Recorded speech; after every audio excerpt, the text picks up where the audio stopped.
Dans une rencontre judéo-chrétienne, le rabbin pose la question aux catholiques et lui dit la chose suivante. Comment faites-vous pour transmettre ? Comment faites-vous pour transmettre ? Il s'interrogeait là-dessus, il dit, nous, par exemple, dans le judaïsme, nous avons un certain nombre d'interdictions alimentaires, et donc dans le cadre, pour les gens pieux, observants, dans le cadre de la famille, c'est transmis. Nous avons des liturgies familiales, vous le savez, le Shabbat se célèbre au sein même des maisons, de même la Pâque, le repas de la Pâque, qu'on appelle le Seder, est à l'intérieur même de la maison,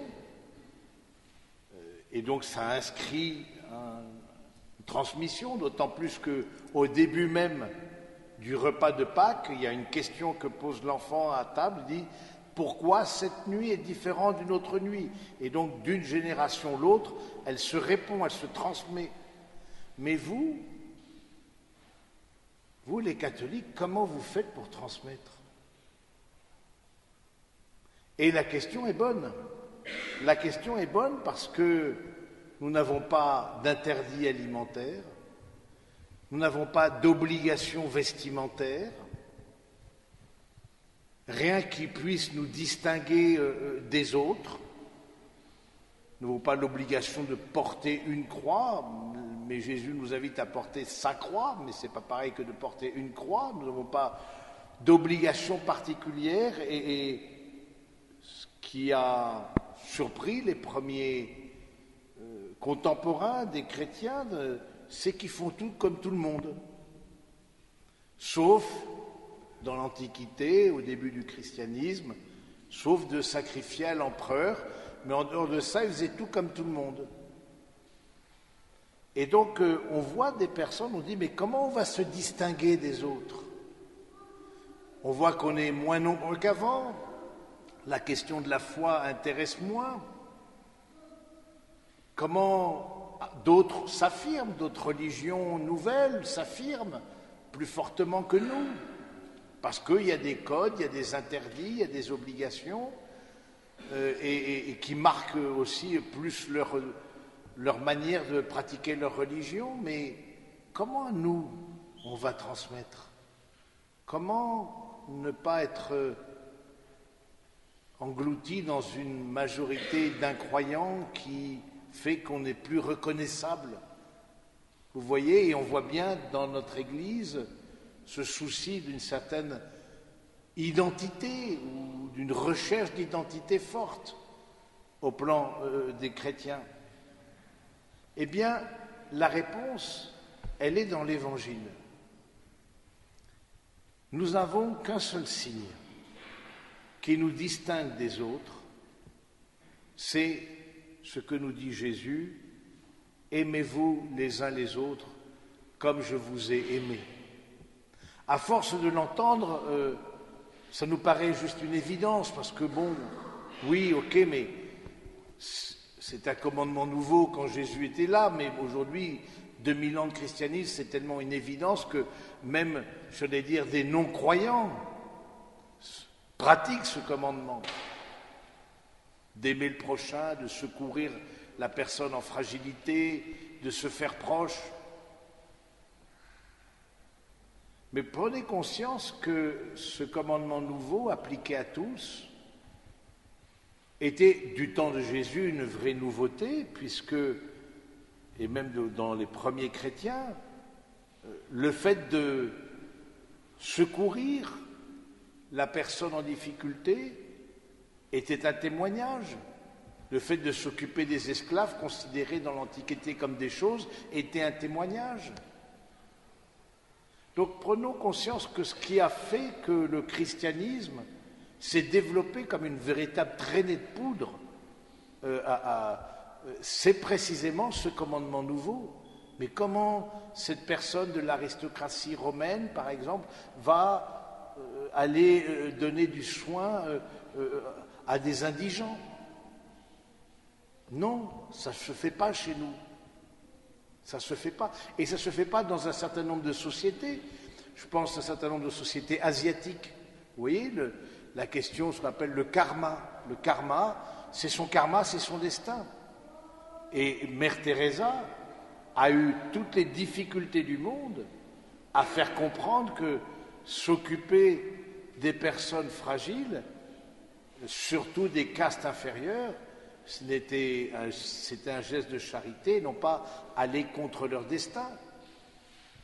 Parce que justement, la culture de l'Inde n'est pas d'abord une culture chrétienne. Et là, ça résonnait comme de façon très forte. C'est le signe, c'est le seul signe que nous avons à notre disposition pour nous différencier des autres.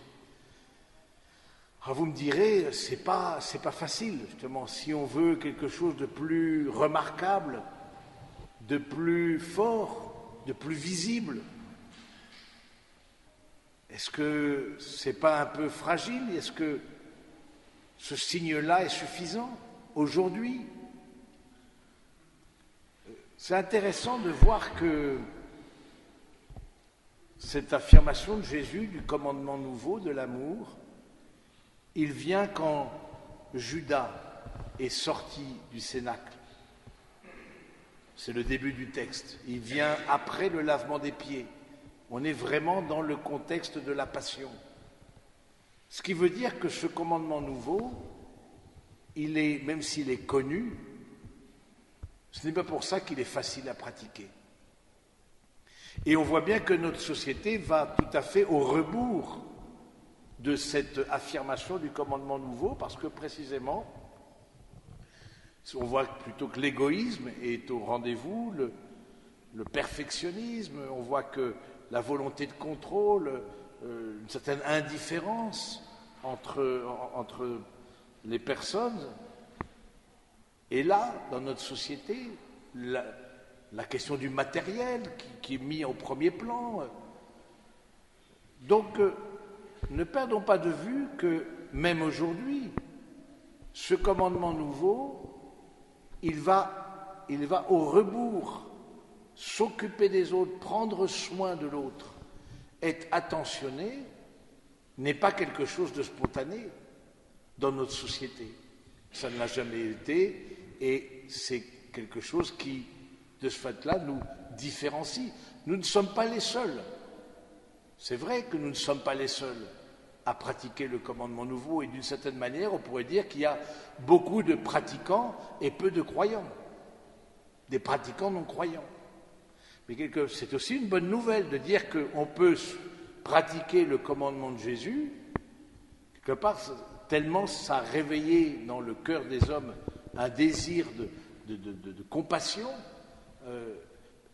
sans forcément croire en Jésus. C'est ça qui est pas. Alors on se dit, soit c'est un problème, soit c'est une bonne nouvelle.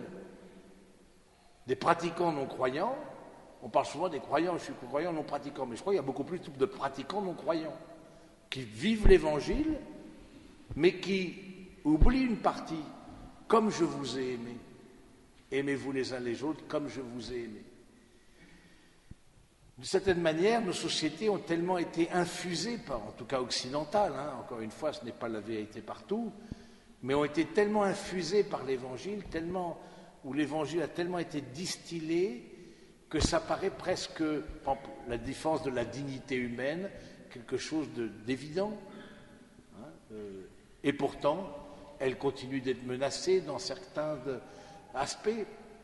Donc, juste pour vous aider à prendre conscience qu'il y a quelque chose de fragile dans la transmission de la foi en Jésus, parce que ce n'est pas par l'extériorité, comme pour d'autres religions, qui affirment plus une extériorité, une visibilité, mais c'est plus dans une intériorité. Quand tu vas prier, retire-toi dans ta chambre la plus retirée, et là prie ton Père qui est dans le secret. Et c'est là la grande force et à la fois vulnérabilité du christianisme dans la transmission. Parce que c'est d'abord l'expérience d'une présence d'amour dans nos vies à laquelle nous sommes invités à répondre par le commandement nouveau. Et cette expérience de la présence de Dieu, on ne la fabrique pas, et vous le savez bien, vous qui avez des enfants, vous qui avez une fratrie, etc., on peut recevoir tout à fait la même éducation et ne pas du tout se positionner de la même manière par rapport au commandement nouveau, tel que Jésus l'énonce. Aimez-vous comme je vous ai aimé. Ce qui veut dire que ce comme je vous ai aimé, il veut dire qu'il y a quelque chose qui n'est pas évident, qui n'est pas spontané, qui est de l'ordre du combat spirituel. Mais aussi, il y a quelque chose d'autre, c'est que nous croyons que chaque acte d'amour retentit dans l'éternité. Et ça, tout le monde, nous sommes les seuls à le croire. Que chaque acte d'amour retentit dans l'éternité. Chaque acte d'amour désintéressé nous précède dans le royaume. Et cette affirmation de la vie éternelle est que dès ici-bas, par la pratique du commandement nouveau, eh bien, déjà, il y a quelque chose du royaume que l'on vit. Voilà ce qui fait la différence. Alors, ce n'est pas dans l'extériorité, encore une fois, c'est pas d'autres s'occupent des malades, d'autres s'occupent des personnes indigentes, des orphelins, etc., etc. Et bien souvent, les pouvoirs publics dans nos sociétés occidentales ont repris le travail de congrégation religieuse depuis des siècles, mais ils n'ont pas repris de la même manière. Parce que, même si extérieurement ils s'occupent, c'est l'amour de toute la personne auquel le Seigneur nous invite, jusque dans sa dimension éternelle. Et là, ça fait la différence. Là, ça fait la différence. Là, on se positionne autrement qu'une simple ONG, qui aussi fait du bien.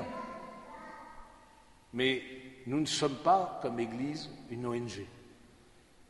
Nous faisons du bien, oui, nous avons des œuvres sociales, oui, mais dans ces œuvres sociales, dans ce bien qui est fait, nous nous adressons à toute la personne à qui nous venons en aide, jusque dans sa destinée éternelle.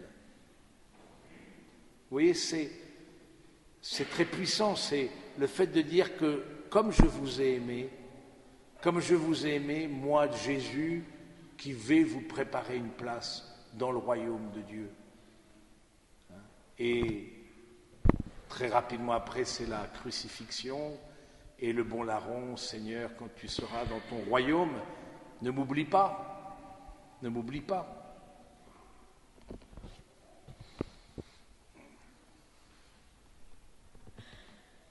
Vous voyez, donc, je trouve que cette transmission de la foi, elle se pratique par l'attention, par aussi une vraie implication dans notre société, dans la société civile, auprès des personnes en vulnérabilité, mais il faut donner plus d'explications. Il faut dire le pourquoi nous faisons les choses. Pourquoi nous faisons les choses. Et c'est là où il y a un déficit, mes amis, où il y a un déficit de parole dans les familles et dans la transmission. C'est plutôt un déficit de parole parce qu'on ne dit pas comme si ça nous semblait évident, alors que d'autres font comme nous, s'occuper des malades, etc., etc. Certains, c'est même leur métier. Mais nous n'avons pas cette culture d'expliquer pourquoi nous faisons ce que nous faisons, pourquoi nous nous réunissons chaque dimanche, pourquoi nous sommes attentifs à collaborer à des œuvres sociales, pourquoi nous sommes attentifs à pardonner, qui est au cœur même du christianisme. Il y a un manque de parole, il y a un déficit de parole qui explique en partie le déficit de transmission. On ne sait pas expliquer le pourquoi qui va avoir avec la vie éternelle.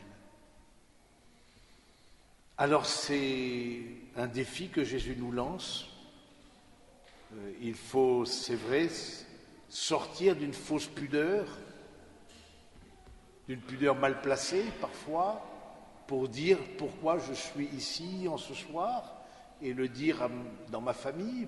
Pourquoi est-ce qu'on vit ça en famille, dans notre famille, où on fonctionne comme ça? Le fait de dire le pourquoi, ça aide aussi à adhérer à la personne de Jésus. Alors que souvent, on est très bloqué sur le comment et peu sur le pourquoi. Frères et sœurs bien-aimés, en ce soir, le Seigneur nous invite à rentrer dans une logique de transmission, à sortir de notre zone de confort, à dire aux prochains proches, et déjà de nous dire à nous-mêmes pourquoi nous faisons ce que nous faisons, pourquoi nous sommes ici ce soir. Voilà, de nous dire déjà à nous-mêmes. On sait bien, la transmission d'abord commence par une prise de conscience, et ensuite de donner une parole de vie, et une parole de vie éternelle. Amen.